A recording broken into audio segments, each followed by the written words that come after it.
Right, we're going in a second. Got it.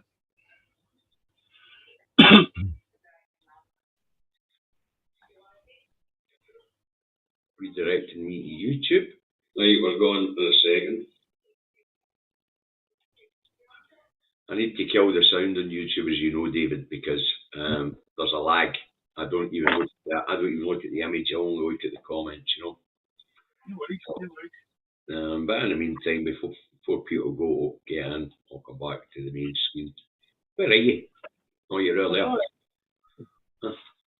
I thought it was if I thought it was another. It's only me again. No, later with the fleet window. Oh, smoking. What you like? I know. Hey, afternoon, Eddie. Eddie's the first in the door today, David. So there's now 10 watching live, but you know, Rev of Wrestling, Jim Campbell. Hi guys, Rev.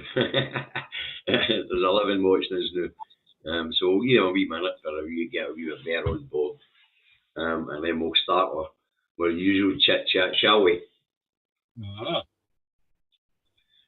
Just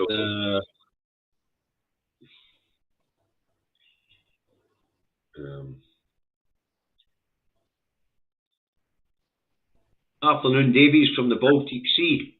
Afternoon, John for the Baltic Sea. Afternoon, Sirs, Brian, Lorna. Hiya. Hi, Lenny, Alex, Brian, Jim. So, got a few on board now, David. So, we'll start by telling you what we're going to discuss today, folks. We're going to discuss the Boris Johnson, the final act. We're going to discuss the debate in the House of Lords yesterday. We're going to discuss the lunatic professors that have been put on the national news to gaslight us. We're going to talk about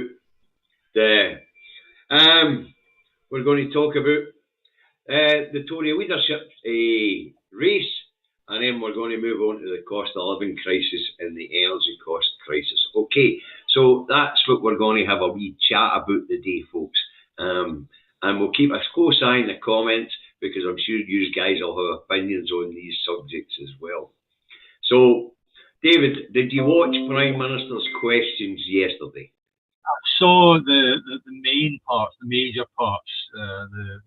The bit that struck me was his phrase at the very, very end, Terminator, hasta la vista, baby. And the sentence after that is, I'll be back, you know. Aye, so that was a whole thing that struck me about it as well. Nothing to do with Bojo's outrageously bombastic claims and the self-confidence that he was trying to exude, but it would appear that Bojo is gone.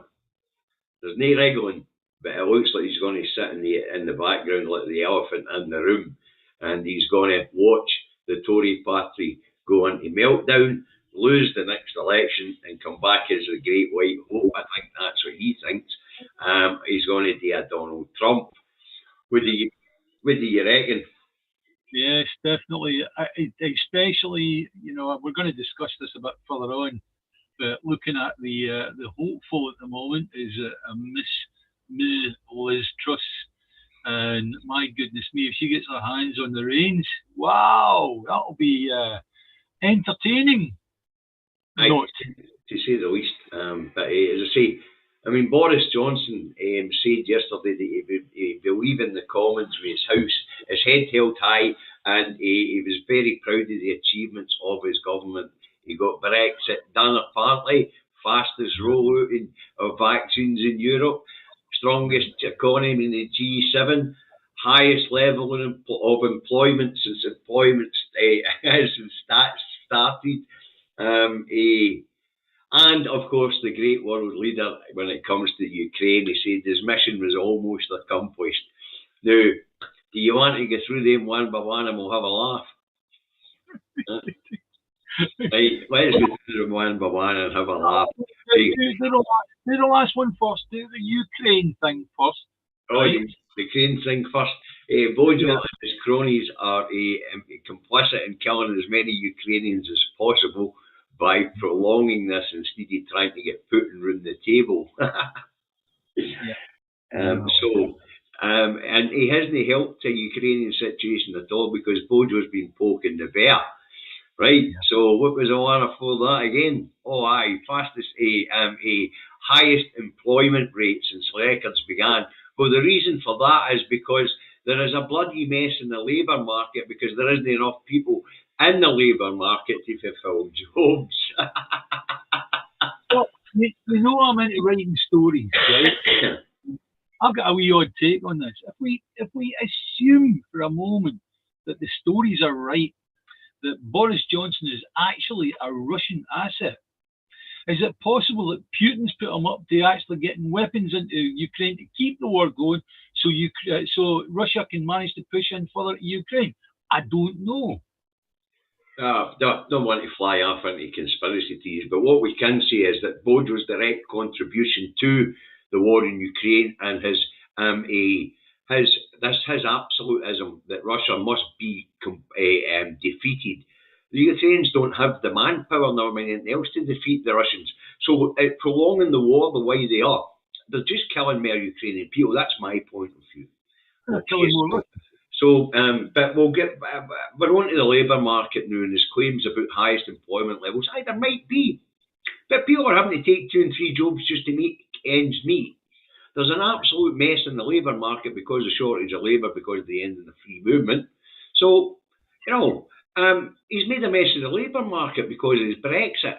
And fastest rollout, I think the fastest rollout of vaccine only lasted for about 2 minutes. And then there were several countries overtook. And I believe actually Israel were the fastest in the rollout, I think. Yes, yes they were. And so that's another out and out lie. Now, fastest growing economy in the G7. What a joke! The economy's not contracted this rapidly in 40 years. The last time the economy contracted this rapidly, it was under Thatcher, and even then it was a snail's pace compared to this. Yeah, but in actual fact, that's when they actually linked the stock exchange with what did they do at the time? I forget what it was. There was actually an automatic link went in place between inflation and the stock exchange and something else, and that is what caused that problem at the time, and that's what what's his face got woman sacked for, Nigel Lawson. He got sacked for it. That was your Black Wednesday, wasn't it? Yeah. So I was a yeah. So his lie about the fastest growing economy is backfiring. We had a bit of expansion coming out of the pandemic, the cost of living crisis, inflation, Brexit, problems in the global supply market. These are all factors in where we are. But the main one is just the idiots at the tiller, and that is Boris. So what was his very first boast again? What was it said? Oh, getting Brexit done.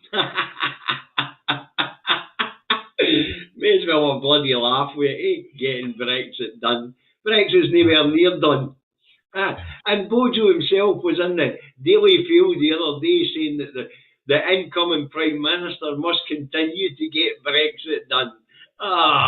The NI protocols are up in the bloody air, international laws to be broken. And Northern Irish Democratic wishes of the thrown in the bin along with Scotland's. I mean, it's a bloody mess. Okay. Right, so I think we've covered Bojo's bombastic departure from the front bench. So it would appear he's gone, but he's going to hang about like a bad smell in the room. Okay, right, so let's move on to the debate in the House of Lords yesterday. Did you catch any of the debate on Scottish independence in the House of Lords yesterday? I watched it and it was unbelievable. Is she Australian or is she New Zealand? What is she? She last stood up and spoke for Scotland, spoke for the referendum. What's she called, David? Do you know? Lady Natalie Bennett. She's a Green, a Green member of the House of Lords. Yeah. I thought the arguments that she put were very concise, very straightforward, and I agreed with what she said. However, the numpkin that stood up, Peacock, Lord Orford, aye, but they call him a peacock, a stuffed shut, you know. Yeah. Bloody hell. Basically, what he was putting forward was the thing that was put forward and adopted on the 1979 referendum, if any of you remember that, where literally they had to work on a percentage of the Scottish population. I mean, people that didn't vote or were even dead but still on the voters' roll got counted as no votes. And that's what this numpkin's putting together. That's what he's trying to promote, is effectively by what he's saying, you know, as to 60% of the Scottish public, right? 4.3 million potential voters for that, you know. So anyway, Dick, I'll carry on. Well, you know, David, what he actually said was he admitted that the Scottish and Green government and Holyrood has a majority MSPs. They go almost 50% of the popular vote, but that isn't a democratic mandate because 50% of those that voted isn't enough. It's got to be 50% plus one of the eligible population to vote. That's what they're claiming. So, but you're right, what he's actually saying is that if there is a referendum, then anybody that doesn't vote will be counted as a no. Yeah. You know? Yeah. That's going to be jumped on. That's going to be jumped on. Instead of 50% plus one of those who actually bother to get after bahookies and go to the polling station, he wants it to be 50% plus one of the 4.3 million people eligible to vote, no 50 plus one, 51% plus one of the population who bother to go and vote. Talk about trying to rig things. It was also hilarious for him to go and then to tell us what he thinks our priorities should be. You know, that's why we had an election. That's why we voted for the Scottish National Party and the Greens. We voted on their mandates. We gave them a democratic mandate. We decide what politicians' priorities are. No some unelected stuff shut in the Lords. Yeah. And the other thing that was interesting in that debate was the way that the Three Stooges, extreme unionists, actually went ahead and says in the Lords that the Scottish Government are illegally using taxpayers' money to break up the United Kingdom. Well, here's a wee news flash for them. Scottish taxpayers' money, it's no UK taxpayers' money. It's all Scottish money. And we have actually voted in a government on a mandate to have a referendum. Now, what the Three Stooges want, Lord Awful, Lord Pishy Pants, and Lord Who the Fuck Are You, and I'll give you their proper names, Lord Offord of Garville. We had Lord Pishy Pants, the wee drunk Lord Fuchs of Cumnock. And we had Who the Fuck's Mingus Campbell for Pitt and Ween. Tell us that our democratically elected government is wasting UK taxpayers' money. It's no UK taxpayers' money. We have our own tax system. And every penny that comes up the road to Westminster was generated in Scotland in the first place. So Scottish taxpayers' money on Scottish taxpayers' preferences or priorities.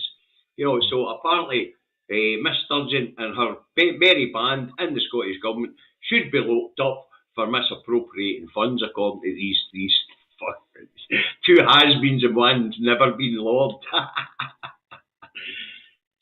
You know, that if you look at them, they're failed politicians. That's what they are. They're just failed politicians. And it so happens that somebody liked them enough in number 10 to actually give them a peerage. That was it, you know. Oh, apparently if they stop calling Little England, it's upsetting some bus drivers in London.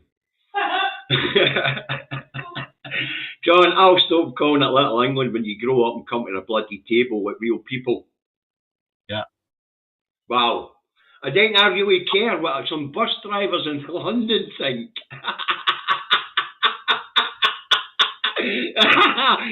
Brilliant. It's nice to have you back on board, John. I'll try and keep that in mind. I don't want to upset London transport, you know. Right, where were we? We were talking about the idiots in the House of Lords. The local Scottish government up for using Scottish money to fulfil the mandate given to them by the Scottish people. You couldn't make it up. It's as hilarious as hell. And what do you make of these two professors that have been trotted out over the last couple of weeks, David? That one yesterday. Kieran, was it Derek? Professor Derek Wyatt QC, who tells us that there's no democratic route under domestic or international law for Scottish people to become independent, because apparently the Human Rights Act doesn't apply to us. We're some sort of subspecies. Yeah. Or as Andrew Kerr of BBC Scotland would have us believe, the Human Rights Act doesn't apply to us because we live in a modern democracy. Is it? Are we a modern democracy, or are we a colony, or what is it? You know, it's one of these people where everything under the sun, but we can't have these rules apply to us. These international rules, the United Nations rules, apply to Scotland. Why is that? Why is it? Why is it that every other wee country that's become independent from the UK has largely been a success, and yet Scotland is the one exception that could never be a success? No, that's not true. This is what they told Malta. And This is Singapore. what they told Ireland. This is what they told them all. You can't stand in your own two seats. It's the great strength of the UK. And most of them, of course, proved them incorrect. But let's look at these two professors, I say, Derek Wyatt, was it? Professor Derek Wyatt, QC, yesterday, telling us that we're a subspecies of human, and we should only have allowed independence on our UK's term, and only if it's beneficial to the rest of the UK, and only then should Westminster allow us a democratic say. Wow! So they don't just want to tell us that we can't have a referendum, but if we are to have independence, then it's to be on Westminster's terms and on Little England's terms. You couldn't make it up. It's brilliant. There's a really interesting comment from James Carpenter. Although Scotland's net fiscal position in 2020-2021 was minus £36 billion, so they might be right that we're spending UK taxpayers' money. Oh, would you like to send me that, Scotland's fiscal position, and who it was that said that? Are we talking about the JERS figures here, James? Are we talking about fantasy economics again, are we? Listen, Scotland's food and drink industry alone is a quarter of the UK's food and drink exports.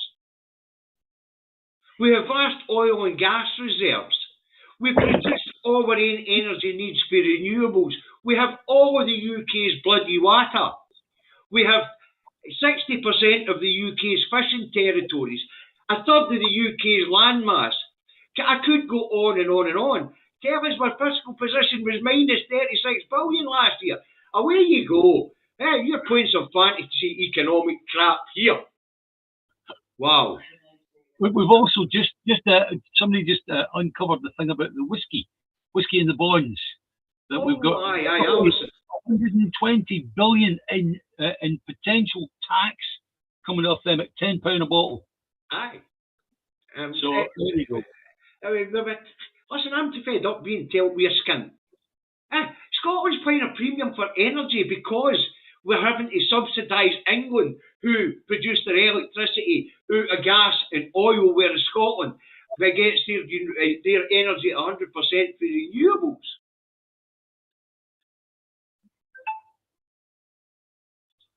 We can achieve much by being a part of the United Kingdom, can we, John? You're absolutely right. We can achieve 1 in 5 of our children going to bed hungry every night. we can have 1 in 5 of your children living in poverty in one of the richest nations in the whole of Europe. That's the advantages of staying in the United Kingdom. And by the way, John, we've got half the level of child poverty as what you do in England, but hey-ho. Anyway, back to the other nutty professor who was rolled out last week. They want to tell us that there's no such thing as a democratic mandate and we've all got democracy wrong. What did you make of that spanner?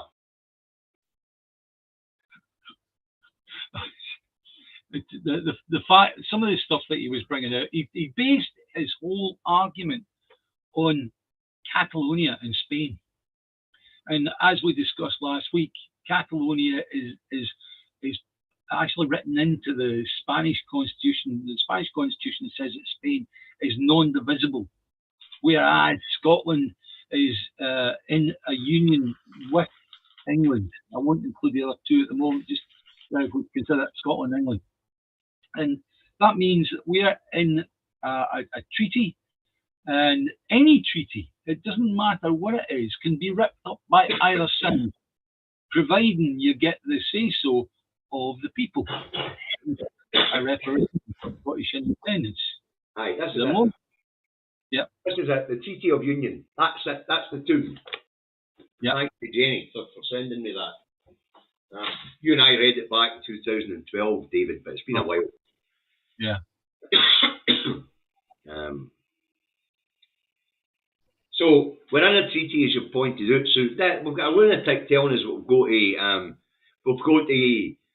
democracy or wrong. We don't vote in political parties on a mandate to give them a democratic mandate to carry out their manifesto pledges according to this idiot for Aberdeen.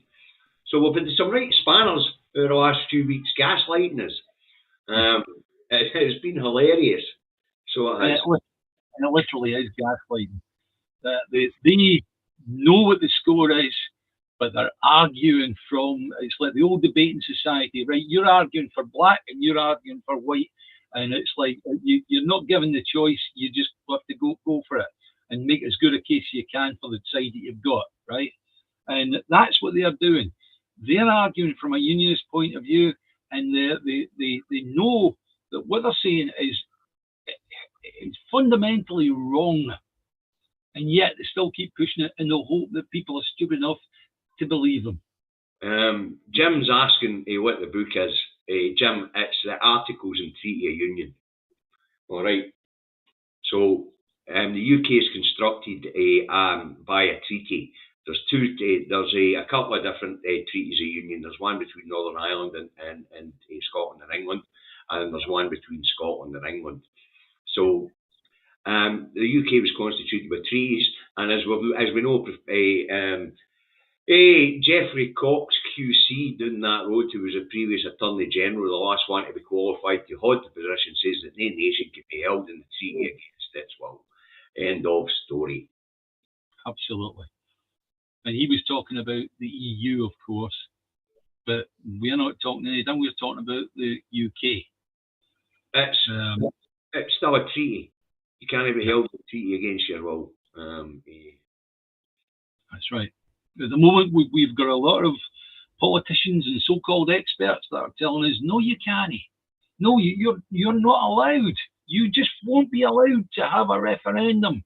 You won't be allowed to ask yourselves a fucking question, right? But we will. And that's it. And that's James, all it is about. James, hold on, I need to address this. James, we're not too poor. We just wouldn't have the same level of public spending. We enjoy it. James, that's not true. We'll start with a AAA credit rating. There's over 120 billion quid worth of unclaimed excise duty on whiskey just sitting in bonded warehouses in Scotland. We did 10% of the Bank of England's gold reserves. And we would be leaving the union debt-free. Yes. As has been explained by Professor Murphy at taxresearch.org. He broke it all down, James. So we would be able to afford to borrow over the first few years. And it wouldn't matter very much because our central bank would be the one that we're borrowing from. They're printing the money, and as goes for the rest of the UK under the Bank of England, you're borrowing money for yourself. So it basically isn't a debt because you're under no obligation to pay yourself back. So you can just keep printing money. And James, just so you understand, all countries borrow money for themselves because they don't generate enough of tax revenue to cover all their needs. So what happens is the tax revenues are pulled in each year, it's taken for the existing national debt, and then more money's printed in order to carry on. So this idea that you couldn't have the same level of public service is absolute nonsense. And one wee further thing, James, after we take our independence, and don't make any bones about it, we will take our independence. What currency are you going to use? No, let's you in a hell of a position as regards that, because that the currency at the moment uses the asset base that we have got.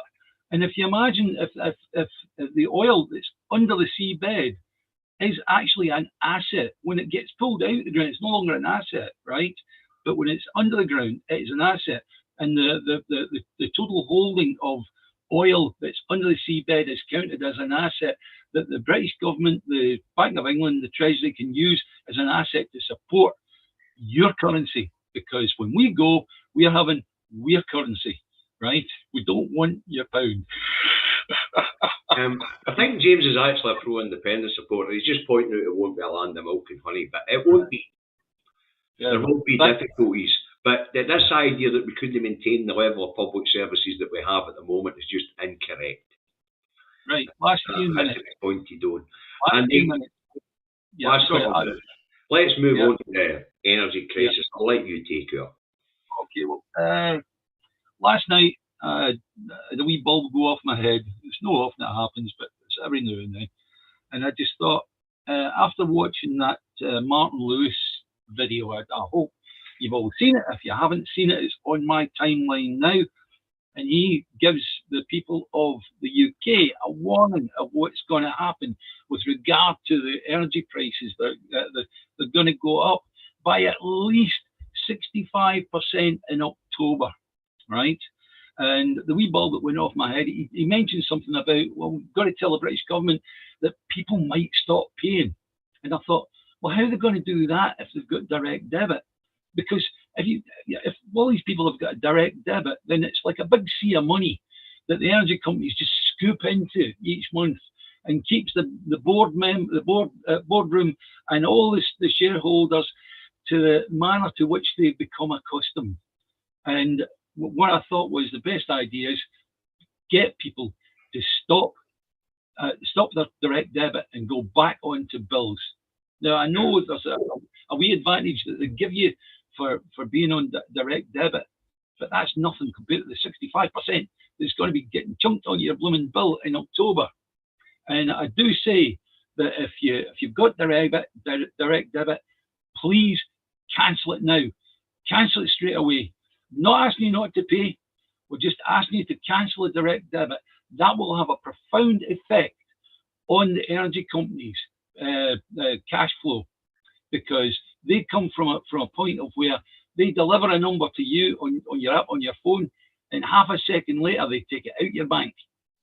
Whereas if they go into paying bills, then they've got to send you a bill or whatever, and then there's a wee lag. Well, you think, oh, I'll wait 60 days or whatever, and then pay them on that, Right. And that's going to cause a major eruption.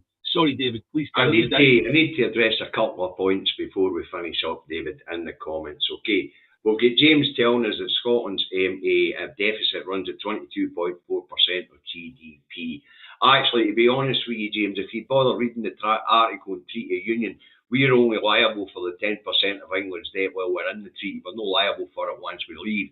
As for existing debt, it's up to negotiations whether the Scottish Government take it or no. But what we do know is in the last referendum, Westminster told us that Scotland has no debt. It's Westminster's debt.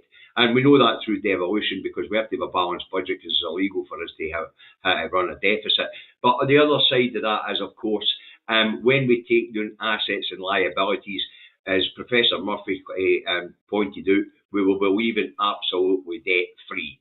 Okay, James, so I hope that covers that one for you. Now, as to Mr. Burgess and his Battle of Waterloo, 2 World Wars, Falklands War, 315-year-old history and all that stuff, that's what's wrong with England, John.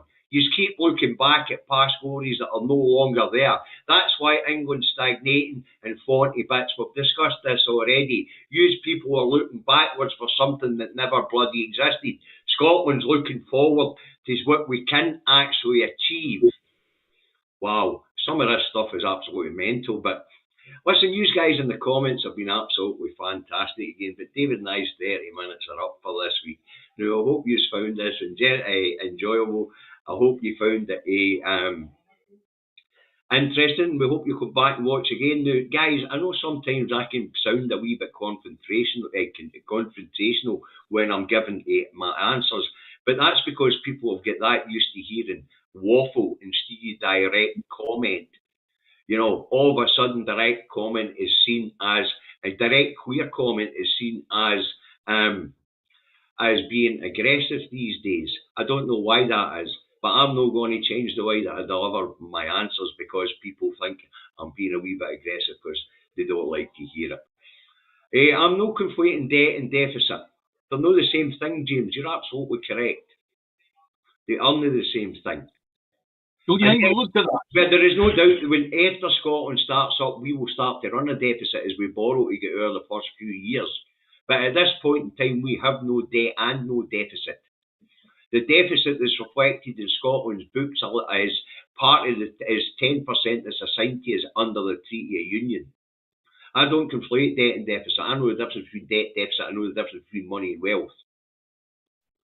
So there you go, James. But your comments have been absolutely fantastic, James. They have helped to make the programme, and the same with Mr. Burgess. So thanks very much, gentlemen. We never quite got to the runners or riders and the Tory leader party, but let's face it, we're looking at Truss and we're looking at Sunak. Final word from the both of us. Cancel those direct debits. Yes. Make the energy companies issue you with a paper bill. Watch them come to heel. Correct. That have a profound effect on energy companies, right? You know you're facing shit. Let's make them face some bloody shit. Let's take the fight to their front doors. I don't mean crowds of people outside blooming Scottish Power's offices. I'm talking about hit them where it really hurts, where they can't ignore you, which is in their fucking pockets. That's right. Let's do it, guys. Let's cancel those direct debits and get it done today. You don't do it through your energy company. You do it through your bank. You cancel the direct debit and then let the energy company contact you to find out what the fuck you're doing. And you say, well, send me a paper bill. I'll pay it, you know. Yep. Right? So we're not saying don't pay your bill. What we're saying is make them work for their money. Yes, that's right. That's dead right. There are people right now that can't afford to pay the 54% uplift that we had. You wait until that 65%. And if we don't stick up for these people now, in the future, it could be you. So let's do it. Let's get together and make this happen. James, I understand all that about what we raise in taxes and what we spend. I do understand all that. On you go. Nah, fine. That was it, basically. That was it. Right, anyway, James, we can have a debate on deficit and currency and the a debt at a different point in time, but believe me, I understand exactly what you're talking about. But the biggest majority of what we call our deficit is assigned debt. It's no actual debt. And right. Also the deficit. Sorry, it's an assigned deficit. It's not an actual deficit, sorry. The deficit, yeah. David, the deficit in the last years had a word added to it. It became Scotland's nominal. Nominal, that's right. The reason why it's nominal is because it doesn't bloody exist. Correct. Anyway. Right, let's round this up. Okay, listen guys, thanks very much for joining us again. I hope you found it entertaining and enjoyable. And that'll be the end of the stream for now. Okay. Subscribe. Oh, I don't forget to press